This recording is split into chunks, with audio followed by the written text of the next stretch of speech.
ఆంధ్రప్రదేశ్ ముఖ్యమంత్రి జగన్మోహన్ రెడ్డి ఎన్నికల వేళ అప్పు ఇవ్వమని ఆర్బీఐని కోరారా?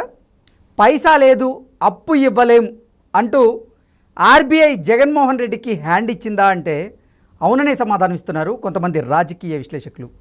ఇక ఇదే అంశానికి సంబంధించి మనతో మాట్లాడేందుకు టీడీపీ అధికార ప్రతినిధి ఎస్ రావు గారు మనతో ఉన్నారు. సార్తో మాట్లాడదాం. ఎస్ రావు గారు నమస్తే అండి. నమస్తే కృష్ణ, చెప్పండి. ఆంధ్రప్రదేశ్ ముఖ్యమంత్రి జగన్మోహన్ రెడ్డి ఎన్నికల వేళ ఆర్బీఐని అప్పు అడిగారని, కానీ ఆర్బీఐ మాత్రం పైసా లేదు, అప్పు ఇవ్వలేం అంటూ జగన్మోహన్ రెడ్డికి హ్యాండ్ ఇచ్చింది అంటూ కూడా ఒక వార్త ఇప్పుడు సోషల్ మీడియాలో చక్కర్లు కొడుతూ ఉంది. ఆ వార్తల్లో వాస్తవం ఉందంటారా? ఇప్పుడు కృష్ణ, ఏ రాష్ట్రమైనా కానివ్వండి, సంపద ప్రభుత్వమైనా కానీ సంపద సృష్టించే విధంగా పరిపాలన కొనసాగించాలి. ఆంధ్రప్రదేశ్లో ఏం జరిగింది? గత 5 సంవత్సరాల నుంచి ఆంధ్రప్రదేశ్ రాష్ట్ర యొక్క సంపద పెంపొందింపే దిశగా వాళ్ళు పనిచేయలేదు. సంపద దేవుడిగా కానివ్వండి, ఉన్నటువంటి సంపదని, ప్రజా సంపదని దోచుకొని మొత్తం సర్వనాశనం చేయడం జరిగింది. ఆ రోజు అప్పు తెస్తేనే కానీ జీతభత్యాలు ఇచ్చే విధంగా లేదు. ఏ విధంగా అంటే అన్ని రంగాల్లో అన్ని సామాజిక వర్గాలకు కూడా ఆయన మోసం చేయడం జరిగింది.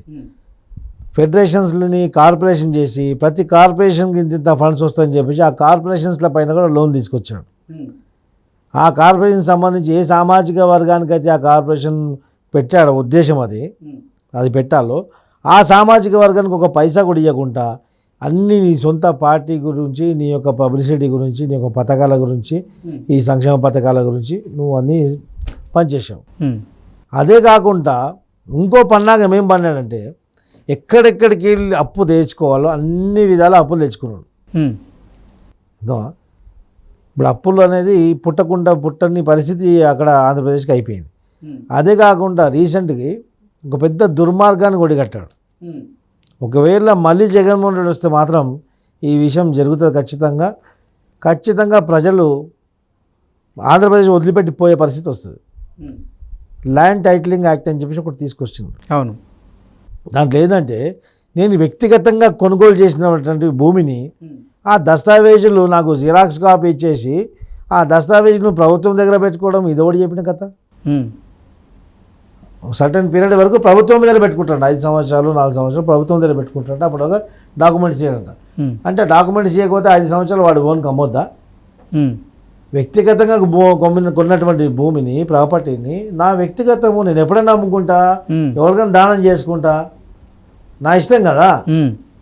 నువ్వు ఓటరా పోయి మాట్లాడడానికి మధ్యలో నా దగ్గర డబ్బులు ఉన్నప్పుడు నేను కొనుక్కుంటా, నాకు ఏదైనా ఇబ్బందులు ఉందా నేను అమ్ముకుంటా. అదే కదా, నాకు ఇబ్బందులు ఉన్నప్పుడు నేను అమ్ముకోవాలనుకున్నప్పుడు డాక్యుమెంట్స్ నా దగ్గర లేకపోతే నేను అమ్మలేని పరిస్థితి ఉంటుంది. అది డాక్యుమెంట్లు పెట్టుకోవడం వెనుక మర్మం ఏంటంటే ఇవన్నీ ప్రజల సంపదకు సంబంధించినటువంటి డాక్యుమెంట్లు అన్నీ కూడా పెట్టుకొని ఆ డాక్యుమెంట్లు ఏ విధంగా సచివాలయాన్ని కూడా కుదవబెట్టాడు కదా. సచివాలయాన్ని కూడా మార్టిగేజ్ చేశాడు. ప్రజల ఆస్తులు కూడా రేపు మార్టిగేజ్ చేయడము, ప్రజల నెత్తికి సున్నం పెట్టి గమ్మున ఎత్తేస్తాడు ఇక్కడికి వచ్చి. ఆ యొక్క దుర్మార్గానికి ప్లాన్ చేసిన జగన్మోహన్ రెడ్డి. ఆర్బీఐ కానీ ఇంకా ఏ బ్యాంకులు కానివ్వండి ఒక రూపాయి కూడా ఇయ్యని పరిస్థితి ఇప్పుడు ఆంధ్రప్రదేశ్కి ఉంది. ఖచ్చితంగా ఇప్పుడు ఆంధ్రప్రదేశ్ రాష్ట్రం మళ్ళీ ఒక అభివృద్ధి దిశగా పయనించాలంటే ఒక అనుభవం ఉన్నటువంటి నాయకుడు ఖచ్చితంగా ముఖ్యమంత్రి కావాలా. అక్కడ వనరులు ఏ విధంగా డెవలప్ చేయాలా, అక్కడ ఉన్నటువంటి సంపద ఏ విధంగా డెవలప్ చేయాలా, బయట నుంచి పెట్టుబడులు ఏ విధంగా రావాలో. పెట్టుబడులు వస్తే ఉద్యోగ అవకాశాలు వస్తాయి. ఉద్యోగ అవకాశాలు వస్తే అక్కడ ఉన్నటువంటి డెవలప్ అయినటువంటి రెవెన్యూ అక్కడే ఖర్చు అవుతుంది. ఇలాంటి అనేకమైన ఒకదానికి ఒకటి ముడిపడి ఉంటుంది. ఉద్యోగ కల్పన లేదు, మీకు పెట్టుబడులు లేవు, నీకు అప్పులు తప్ప ఇంకా వేరేది ఏది లేదు. ఇంకోటి ఆరోగ్యం అంటావా, నాసిరకం మద్యం దాయిపించి ప్రజల ఆరోగ్యాన్ని క్షీణింపజేస్తున్నావు. ఏ విధంగా అక్కడ సంక్షేమం ఉంటుంది?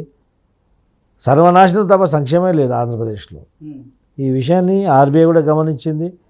అన్ని వ్యవస్థలు అన్ని ఆర్థిక వ్యవస్థలన్నీ కూడా గమనించాయి.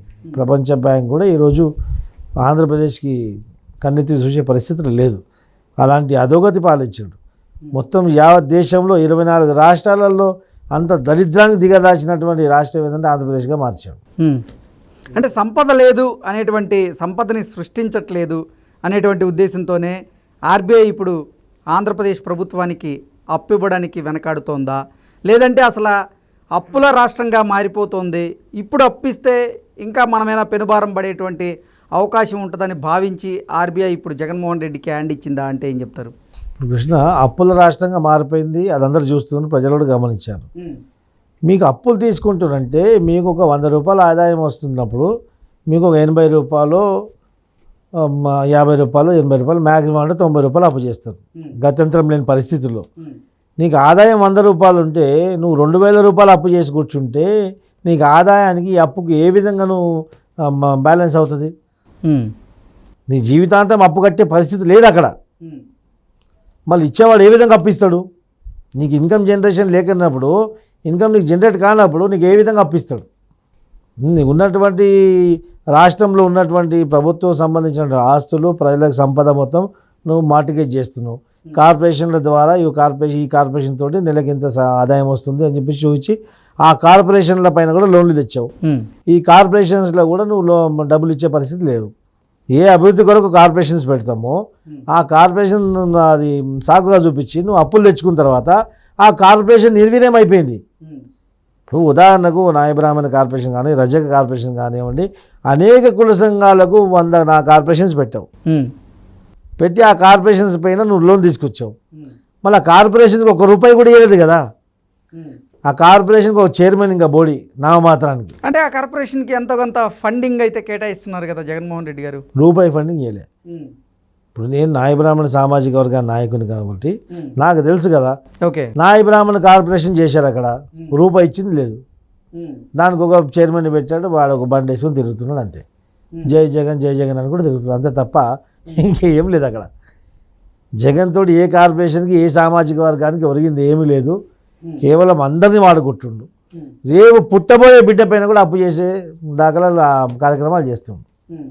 ఖచ్చితంగా రాష్ట్రం అధోగతి పట్టించింది. మొత్తం ఆర్థిక సంక్షోభంలో ఫైనాన్షియల్ ఎమర్జెన్సీ అప్పు చేయాల్సిన పరిస్థితి వచ్చింది ఆంధ్రప్రదేశ్లో అంటే ఏం చెప్తారు? ఇప్పుడు ఒక అవగాహన లేనటువంటి పరిస్థితి, అక్కడ అనుభవం లేమితోటి, ల్యాక్ ఆఫ్ ఎక్స్పీరియన్స్. ఎందుకంటే ఎప్పుడైనా ఒక ఎమ్మెల్యే కానీ, ఒక ఎంపీకి కానీ, ఒక ప్రభుత్వంలో పనిచేసి ఉంటే, ఒక ప్రభుత్వంలో ఒక మంత్రిగా చేసి ఉంటే కదా ఏ విధంగా ప్రభుత్వం కొనసాగుతుంది, ఏ విధంగా రాష్ట్రం యొక్క భవిష్యత్తు గురించి ఏ విధమైనటువంటి మనము సంస్కరణలు తీసుకురావాలనేది ఒక అనుభవంతో వస్తుంది. ఈయనకి ఏం అనుభవం ఉంది? ఈయనకు అనుభవం ఉంది కోడి కత్తి, కొడవళ్ళు, కత్తులు, గొడవలు ఇవే ఉండేవి. ఈ ఒక ఫ్యాక్షన్ చరిత్రతో వచ్చినటువంటి వ్యక్తి కాబట్టి ఒక ఫ్యాక్షనిస్ట్గానే ఆలోచిస్తాడు. అదేవిధంగా ప్రజల్ని ఒక నియంతలాగా పరిపాలించాడు. ఒక ప్రజాస్వామ్యబద్ధంగా ఎన్నికై ఒక ప్రజల ప్రభుత్వంగా, ఒక ప్రజాస్వామ్య ప్రభుత్వంలో ఏ విధంగా ప్రజాప్రతినిధిగా పరిపాలించాలో ప్రజాప్రతినిధిగా ఏ రోజు జగన్మోహన్ రెడ్డి గారు లేడు. ఒక నియంత్రణ పరిపాలన కొనసాగించాడు. Okay sir, thank you.